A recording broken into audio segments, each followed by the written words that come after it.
Today I'm going to be taking a look at the mirrored drive door Power Mac G4 from Apple. This one's slightly newer than the G4 AGP, but it is older than the G5 that I previously took apart. This one gets its name from the ridiculously shiny mirrored doors on the front. This also gave us two optical drives. Ooh. Like the other ones, this was going to be kind of an extreme teardown because, well, they're not really worth reselling due to the shipping cost and their general low value. As much as I'd like to give it away, I just can't be bothered to do a local pickup thing for it through eBay, and it's just not worth my time. So, on the front we have a speaker, a little headphone jack, the two optical drive bays, and there's some grill vent things on the front that I've never really explored as to what they do. I assume they're an intake for the main fan, but I guess we'll see in a bit. Around back, it's a fairly similar setup to the G4. We've got the same kind of locking mechanism. Oh, it's a little off camera, but there you go. Same kind of locking mechanism because it uses the same fold down door that the G4s use, and you've got all your slots. Video card's been removed from this one. I've got a gigabit Ethernet card in here. You've also got your array of ports, two USB 2.0 ports, I believe, two Firewire 400 ports, Ethernet, and you've got modem. I believe that's optional, and this unusual connector and an audio in and out. The unusual connector is for Apple Pro speakers, which are these little guys, and they're powered, and it uses this like micro TRS connector. So I've never seen one in person. Actually, you know what? I think I have seen them in person, but I've never actually like really tried them out. But yeah, you can get them on eBay. I think they're like $100 or something. I don't think they're worth it. All right, let's take a look inside with the lovely fold-down motherboard. This particular one is a single 1.25 gigahertz G4. Much like the G5, this came from my uncle. And yeah, I took a lot of the parts out of this thing to go into the G5, and it's like all three of these machines are just like a mess of parts that went from another one, parts that got thrown out, parts that got sold, all sorts of stuff. So this one's missing its video card, the optical drive for some reason, and I took the hard drive out a long time ago. So we have kind of a standard arrangement for these G4 style towers where we've got a large power supply. This is only 108 watt max? No, that's only for those two. Okay, 360 watt. Alright, there we go. Yeah, power supply made by Akbal. Ooh, revision B. This particular system earned the name Wind Tunnel because they were so ridiculously loud. Supposedly, this is the updated one that doesn't have that problem, although it's still pretty loud. So, yeah, you've basically got a replacement power supply, and I don't know if they replaced this main system fan, but yeah, these things made an insane amount of noise. And they also had a strange problem where whenever you were using professional audio, you would hear a buzzing, and it was something to do with the USB interface not being shielded, because it was really funny because you would click and the high-pitched sound would change. You'd move the mouse and it would change the tone of the sound. So it was very noticeable and distracting, at least to me, because at least back then I had fairly good high-frequency hearing, so it was driving me crazy.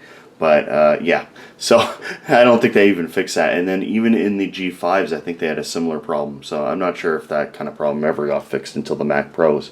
But we have this removable cage for the optical drives, and this is just standard dual optical bay. Ooh, it even says Class 1 laser product.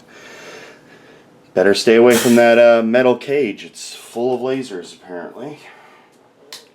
And it's just got a parallel ATA cable running in here. There's no serial ATA on this motherboard, so there's another parallel ATA line going up here to the hard drives, which are vertically mounted, and there's another set of two hard drive bays down here. So you can actually load up quite a few drives, especially if you didn't use both optical drives. And yeah, the only limitation is that they were parallel ATA, and they were limited to 137 gigs, which is a limitation of the block addresses.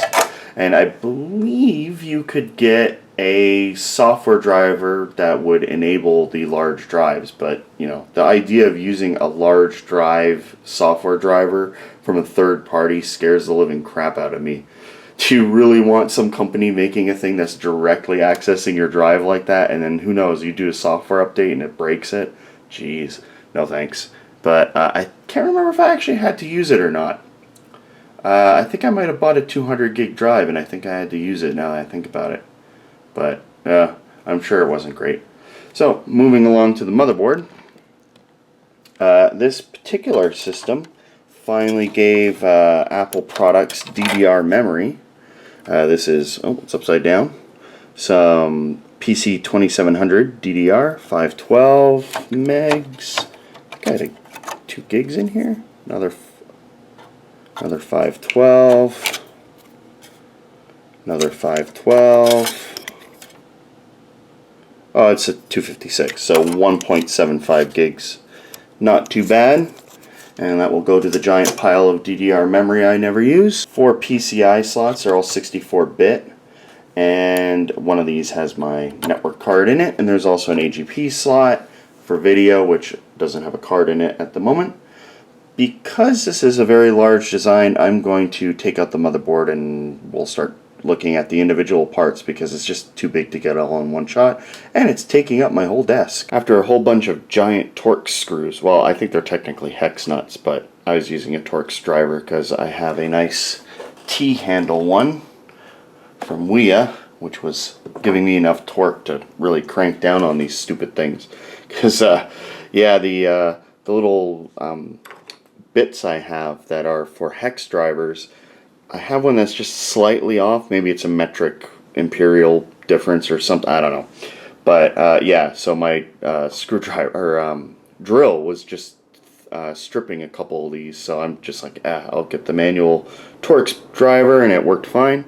Yeah, so I've got all polycarbonate off the chassis, and now we can see what the actual metal frame is. And there's a little speaker here with its lovely reflective mirrored finish. And you can see that there's just a little module here. Maybe we can get this out.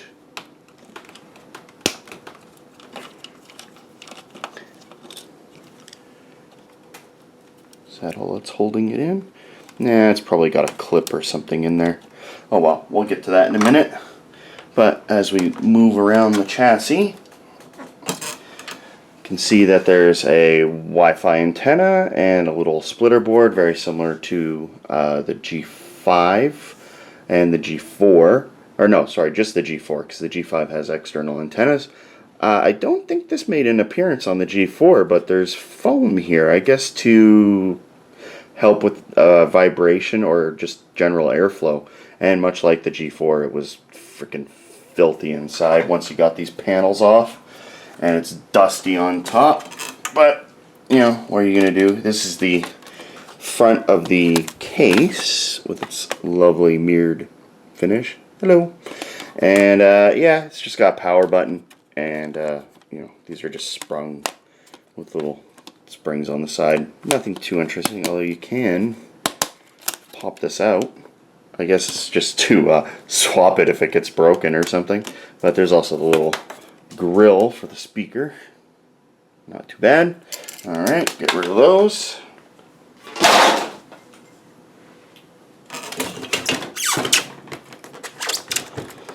So I'm going to try and take this rear plastic off. Don't know how well it will come off, but we'll give it a shot. This also might cause like the power supply to fall down or something. My lamp's moving. Stay still, lamp. Okay. A few Torx bits on the back. I like how they use Torx bits and hex bits just to screw with you. And of course there's Phillips in there. Ridiculous. Okay. Oh, there's a couple more screws. I think this just holds the plastic chassis on, or the plastic outer body to the chassis.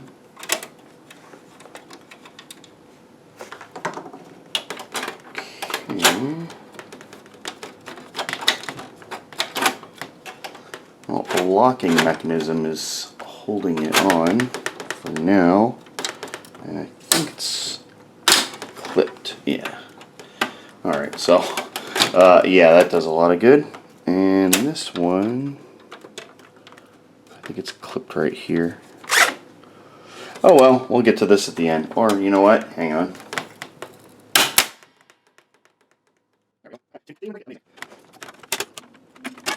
There's a little plastic cover for the, or I guess it's just a separator for the ports down here. And nothing too interesting. The whole back is a grill to allow airflow. So there's this secondary fan in here, and I always wondered what the hell this was actually cooling, because the way the case is designed, when this is folded up, the heat sink is in front of the main fan, and you've got airflow going through here. But the optical drive bay is here. So what is this blowing against? It's just blowing against metal. So I don't know if it's just like an intake or whatever to just get some more air circulating, but it just seemed weird, and they also put foam around it to keep that noise down. Yeah, that helped. So I removed 2 screws, and then the thing slides forward, and it should come off. Okay, there's just a little metal bracket holding it down, and we've got a pretty standard DC brushless motor from Delta. 60 millimeters, I think. Yeah, it looks like 60, and it's only a 2-pin, so it's probably running full speed all the time.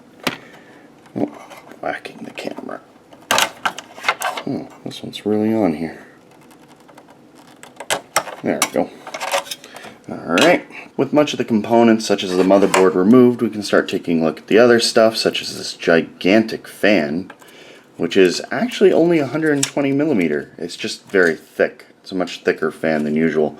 This is a Pabst? Never heard of them. Multifan, the 4212H, 5.3 watts, and it accepts down to just under 5 volts, up to 12.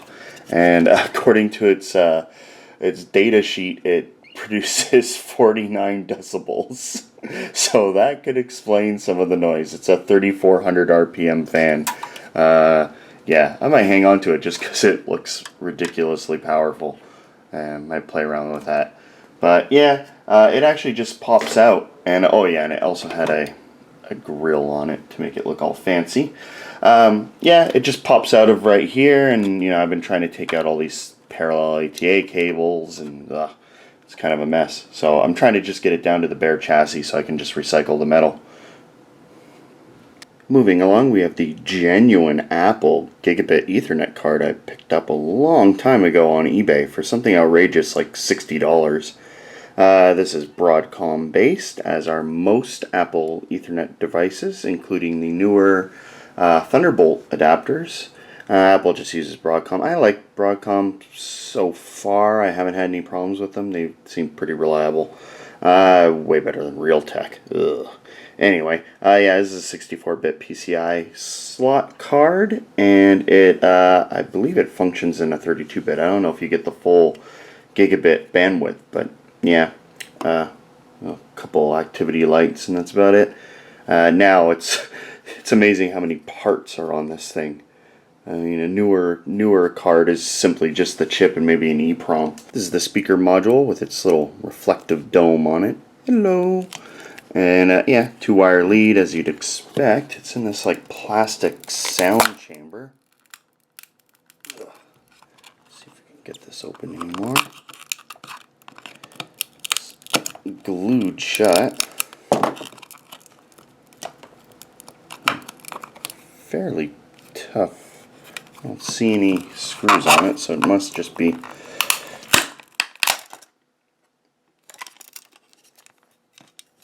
There we go, yeah. It's just hardened plastic on the back. It's fairly tough, actually, with some dodgy looking glue. And a little speaker driver. Where's my little screwdriver? There we go. Couple self-tapping screws.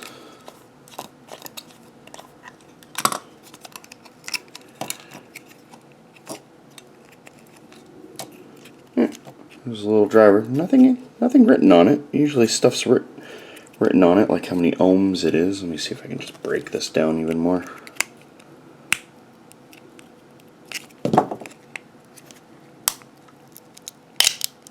Okay, so this is glued to it too. Okay, I can see the coil and stuff. There we go. Coil assembly. And yeah, it looks like just a standard speaker. It's just, oh, whoa, fairly powerful magnet. Doesn't seem to be anything written on this, and this is all glued together, so I guess we'll never know exactly what it is. It's probably like a 1 watt 8 ohm speaker. Moving along, we have the front panel, which has the headphone jack and the LED, power switch. It's just connected with a simple ribbon cable. Let's see if we can open this.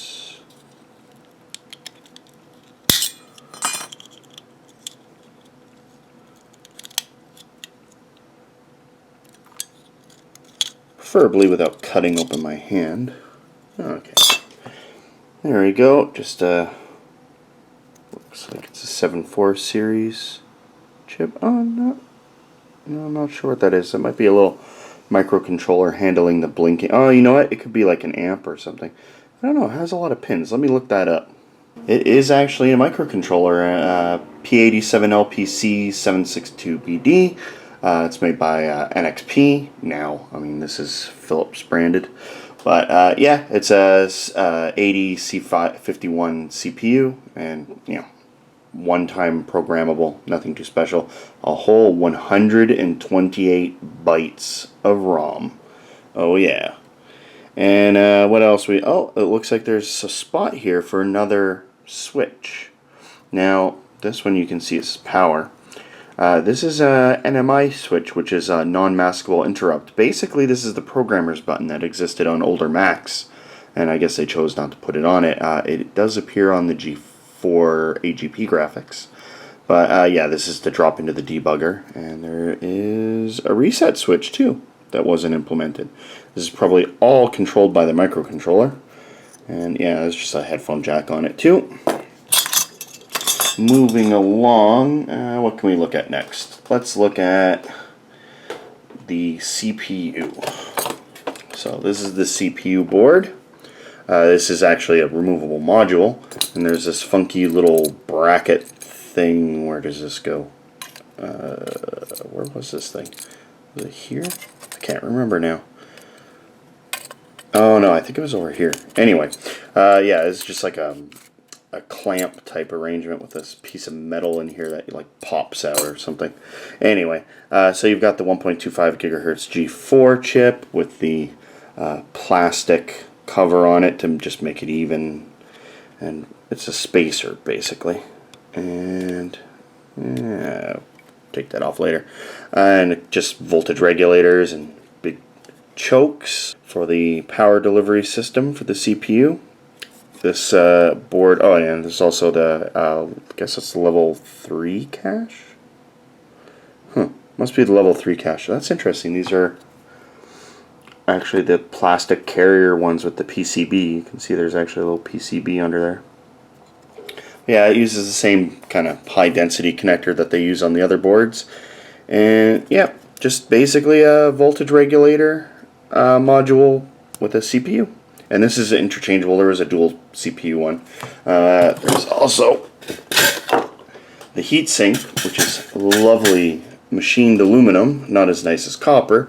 I believe the dual CPU model does use a really nice copper heatsink, but yeah, this one's just aluminum. It's got a decent amount of thermal paste on it and a decent number of fins. It's not a bad heatsink, although it's, you know, it's big, but it's fairly lightweight. I mean, it's not super deluxe. It's made by Foxconn. Moving on to the motherboard now. We've got a big area for the CPU module, and it uses the high density connector, and you've got your ATA 100 parallel ATA connection, 33 and a 66.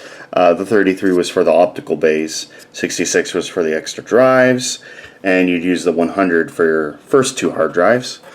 4 memory slots like we went over, we got the AGP and everything. This has the high powered additional socket for the special AGP cards that have the Apple Display connector on them. Nice solid caps, and not too much else. It looks like it's a standard ATX power connector, but I doubt it is. Another one of these Agur, I don't know. I still don't know how the hell this company's name is pronounced, considering I've seen it on a million things. You'd think I'd know by now. But yeah, they're just the North and South Bridge chips. You'll see the other one on the other side. And we've got some flash memory that's probably connected to the power management unit, and the traditional 3.6 volt lithium battery that Apple uses. There's space here for the modem, which I had here somewhere. Oh, here we go. Yep, ooh, fancy modem.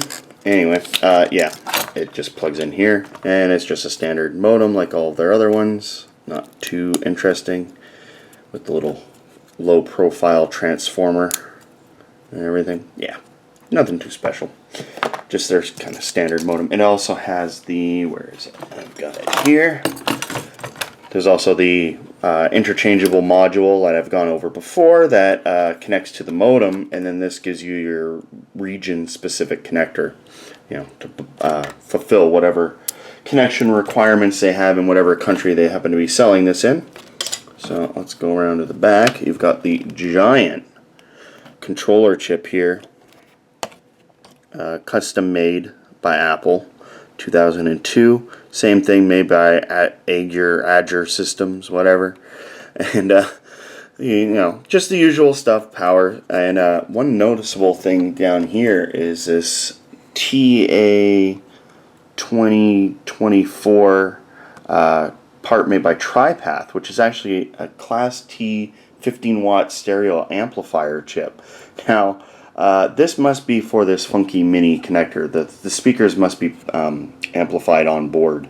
That's why they're putting an amp on here, because I don't know why they put that here otherwise. Oh, and yeah, this heatsink went on this, by the way.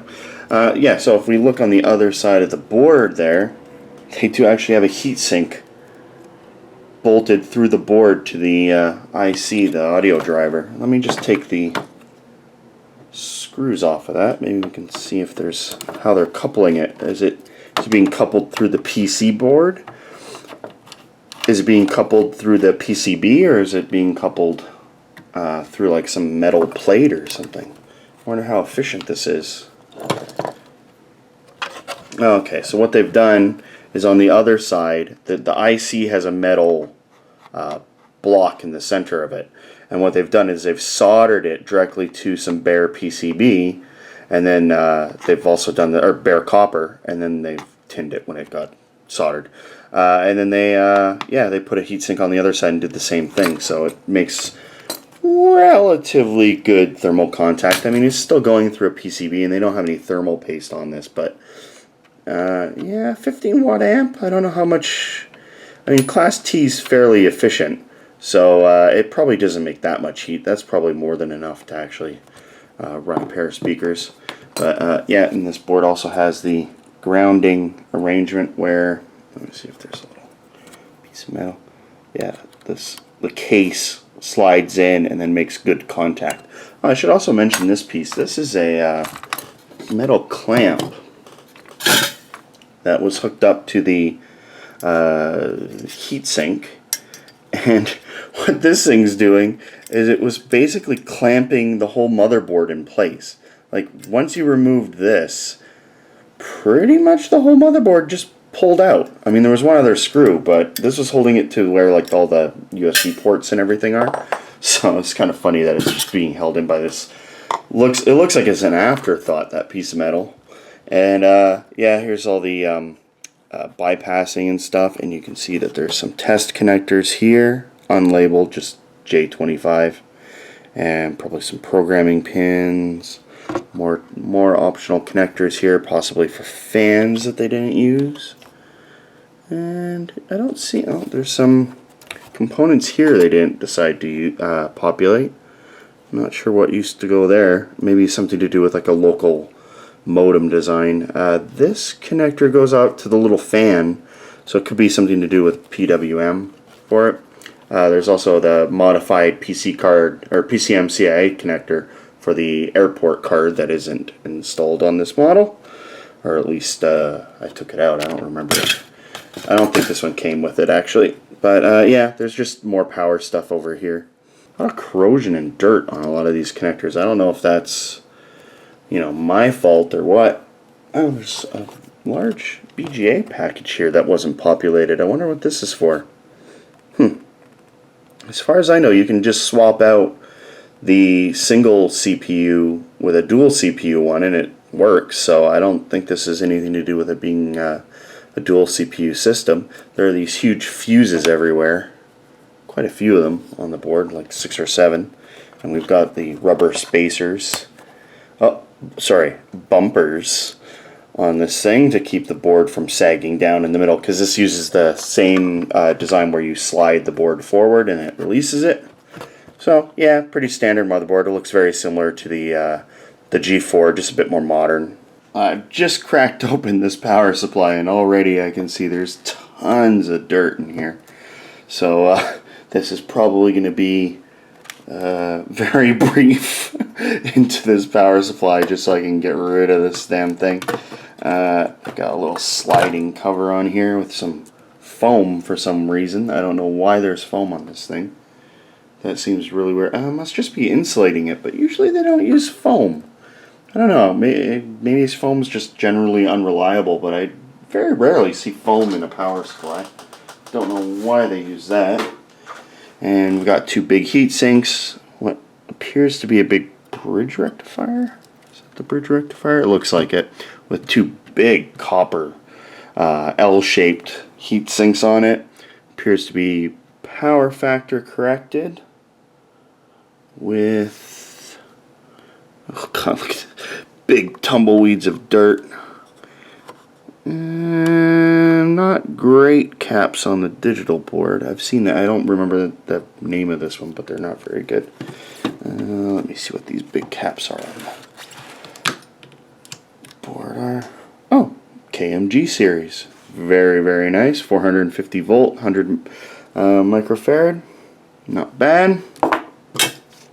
And yeah, it looks decent. I mean, I can see cheaper caps tucked in there. Let me see if I can get some of them out. I know I can just tell by the coloring that these are jeez, I cannot remember the name of these guys. Oh, they're really glued in there. Let me try this one. I've seen these. Oh yeah. Teapo, T-E-A-P-O. Yeah, I've seen these. These are awful. These are usually listed as the some of the worst you can get. I mean, they are technically a brand name, but they're one of those companies that got affected by the capacitor plague, as far as I know. But other than the crappy capacitors on some of the stuff, there's good capacitors elsewhere, and it looks like it's actually decently made with big filter cap, or sorry, big cap on the input socket, nicely glued to the side and also wrapped in tape. And this is hooked directly up to the mains connection, which of course isn't heat sinked because, or heat shrunk, because it's fairly old and it's not not the European Union. I've also got dual 60mm fans on the power supply. I hooked up the 120mm fan, which came with which was cooling the CPU, and I hooked it up to a 12-volt power source, and oh my god, was that thing loud. It must not have been running that thing at full 12 volts, because that thing was insane. It was like a exhaust fan for someone's air conditioning. It was so strong, and it just made so much noise. So they must have been running it at like 7 volts or something, and it just had the option to power up. But yeah, so I mean, I know why this thing got the nickname Wind Tunnel. And oh god, the dust is everywhere in this thing. I'm just gonna wrap this up in a bag and nuke it or something. I don't know. But anyway, yeah, you know, not too much on this teardown. I mean, it's basically the same design as the AGP Graphics G4. I just wanted to get rid of this thing, really. So I wanted to take a look, see if there are any major differences in the design other than the motherboard and, you know, minor things like the shape of the power supply. But yeah, not too different. It's essentially the same machine, just a bit more modernized.